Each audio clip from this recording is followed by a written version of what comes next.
నమస్కారం. భారతదేశ చరిత్రలో గొప్ప పాలకుల గురించి మాట్లాడినప్పుడు అందులో తప్పకుండా వినిపించే పేరు శ్రీకృష్ణదేవరాయలు. మరి ఆయన పాలనలో జరిగిన అద్భుతమైన సాంస్కృతిక విజయాల గురించి ఈరోజు మనం చూద్దాం. ఆయన సామ్రాజ్యం కేవలం సైనిక శక్తితోనే కాదు, కళలు, సాహిత్యంతో ఎలా వెలిగిపోయిందో తెలుసుకుందాం. ఆయన పవర్ ఎలాంటిదో తెలుసుకోవడానికి వేరే ఎక్కడికో వెళ్ళక్కర్లేదు. ఆయన టైంలోనే ఉన్న మొఘల్ చక్రవర్తి బాబర్ ఏమన్నాడో చూస్తే చాలు. బాబర్ కూడా కృష్ణదేవరాయల అపారమైన శక్తిని గుర్తించాడు. అంటే ఆయన కీర్తి అప్పట్లో ఎంతగా వ్యాపించిందో మనం అర్థం చేసుకోవచ్చు. సరే, ఇక విషయంలోకి వెళ్దాం. కృష్ణదేవరాయలు అంటే కేవలం ఒక రాజు మాత్రమే కాదు. ఆయన విజయనగర సామ్రాజ్యాన్ని పాలించిన తులువ వంశంలో 3వ చక్రవర్తి. ఇంకా చెప్పాలంటే అత్యంత శక్తివంతమైన చక్రవర్తి. ఆయన కాలంలోనే విజయనగర సామ్రాజ్యం తన కీర్తి శిఖరాలను అందుకుంది. ఆయన పాలించింది 1509 నుండి 1529 వరకు, అంటే కేవలం 20 సంవత్సరాలు. కాని ఆ 20 ఏళ్లలోనే ఆయన తన సామ్రాజ్యాన్ని రాజకీయంగా, సాంస్కృతికంగా అత్యున్నత స్థాయికి తీసుకెళ్లారు. ఆ సమయంలో భారతదేశంలోనే అతిపెద్ద సామ్రాజ్యం ఏదంటే అది విజయనగరమే. అయితే ఈ సాంస్కృతిక వైభవం గురించి అర్థం చేసుకోవాలంటే ముందుగా ఆయన తన సైనిక శక్తితో నిర్మించిన స్థిరమైన పునాది గురించి మనం తెలుసుకోవాలి. ఎందుకంటే శాంతి, స్థిరత్వం లేనిదే కళలు ఎలా వికసిస్తాయి కదా?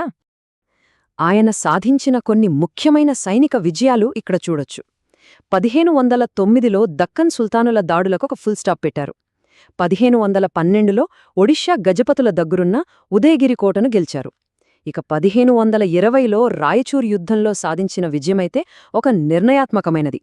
ఈ విజయాల వల్లే సామ్రాజ్యంలో శాంతి, శ్రేయస్సు నెలకొన్నాయి. సరిగ్గా ఈ బలమైన పునాది మీదే ఆయనొక అద్భుతమైన సాంస్కృతిక భవనాన్ని నిర్మించారు. సో యుద్ధాలన్నీ గెలిచారు, సామ్రాజ్యం స్థిరపడింది. ఇప్పుడేం జరుగుతుంది? ఇక్కడే అసలు కథ మొదలవుతుంది. కత్తిపట్టిన యోధుడు కలం పట్టుకున్న కళా పోషకుడుగా మారాడు. కృష్ణదేవరాయల విషయంలో సరిగ్గా ఇదే జరిగింది. అందుకే చరిత్రలో కృష్ణదేవరాయల పాలన అనగానే మనకు యుద్ధాల కన్నా ఎక్కువగా గుర్తుకొచ్చేది సాహిత్యమే. ముఖ్యంగా తెలుగు సాహిత్యానికి అదొక స్వర్ణయుగమంటారు. ఇక్కడ మనం గమనించాల్సిన ఒక ఆసక్తికరమైన విషయమేంటంటే ఆయన కేవలం రాజు, కళాపోషకుడు మాత్రమే కాదు, స్వయంగా ఒక పెద్ద పండితుడు, గొప్ప కవి కూడా. అది 1 కాదు, 2 కాదు. కన్నడ, సంస్కృతం, తెలుగు, తమిళం ఇలా భల భాషల్లో అద్భుతమైన పట్టున్న వ్యక్తి. అంతేనా, తెలుగులోని 5 మహాకావ్యాలలో ఒకటిగా చెప్పే ఆముక్తమాల్యద అనే అద్భుతమైన కావ్యాన్ని ఆయనే స్వయంగా రాశారు. ఆయన సపోర్ట్ కేవలం తెలుగు భాషకే ఆగిపోలేదు. ఓవైపు తెలుగులో ప్రబంధ యుగం అనే ఒక కొత్త సగాన్నే మొదలుపెట్టారు. మరోవైపు కన్నడ కవి మల్లనార్య, తమిళ కవి హరిదాస, ఇంకా గొప్ప తత్వవేత్తైన వ్యాసతీర్థలాంటి వాళ్లని కూడా అంతే గొప్పగా ఆదరించారు. ఆయన సభ ఒక రకంగా చెప్పాలంటే ఒక బహుభాషా సంగమమన్నమాట. ఇక ఇప్పుడు ఆయన సభకే ఒక కిరీటంలాంటి వాళ్ల గురించి మాట్లాడుకుందాం. ఆయన సాహిత్య సభలోని ఆ 8 మంది దిగ్గజాల గురించి. వాళ్లే ఆయన కీర్తిని ఈ రోజుకీ నిలబెట్టారు. వారినే అష్టదిగ్గజాలు అంటారు. అష్ట అంటే 8, దిగ్గజాలు అంటే దిక్కులను మోసే ఏనుగులు అని పురాణాలు చెబుతారు కదా. సరిగ్గా అలాగే తన సాహిత్య సామ్రాజ్యాన్ని ఈ 8 మందే మోస్తున్నారని రాయల్ భావించారు. అందుకే వాళ్లకు ఆ పేరు పెట్టారు. ఈ అష్టదిగ్గజాల ప్రతిభ ఎలాంటిదో చెప్పడానికి ఈ ముగ్గురు ఒక చిన్న ఉదాహరణ. వీరిలో మొదటి వ్యక్తి అల్లసాని పెద్దన. ఆయన్ని రాయలు ఎంతగా గౌరవించారంటే స్వయంగా ఆంధ్రకవితా పితామహుడు అని బిరుదిచ్చారు. ఇక పింగళిసూరన గురించి చెప్పాలంటే ఆయన ఒక జీనియస్. ఆయన రాసిన రాఘవ పాండవీయం స్పెషాలిటీ ఏంటంటే చదువుతుంటే రామాయణ కథలా ఉంటుంది, అదే పద్యాలను మరోలా విడదీసి చదివితే మహాభారత కథ వినిపిస్తుంది. ఊహించుకోండి ఎంత అద్భుతమో!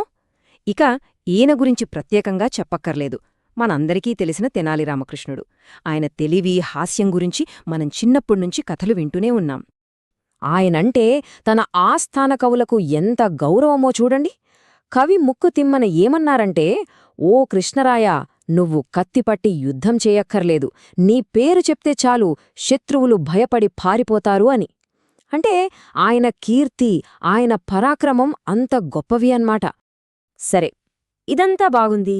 మరి ఈ సాహితీ సేవ వల్ల, ఈ సాంస్కృతిక పోషణ వల్ల మనకు మిగిలిన వారసత్వమేంటి? దాని ప్రభావమెంత?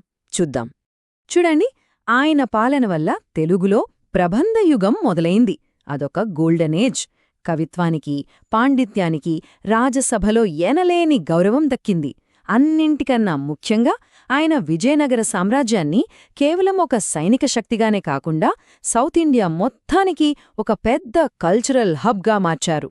ఆ ప్రభావం ఈ రోజుకి మన సాహిత్యంపై కనిపిస్తోంది. సో, చివరిగా ఒక ప్రశ్నతో ముగిద్దాం. ఒక పాలకుడి గొప్పతనాన్ని మనం దేంతో కొనవాలి? వాళ్ళు గెలిచిన యుద్ధాలతోనా? వాళ్ళు కట్టిన సామ్రాజ్యాలతోనా?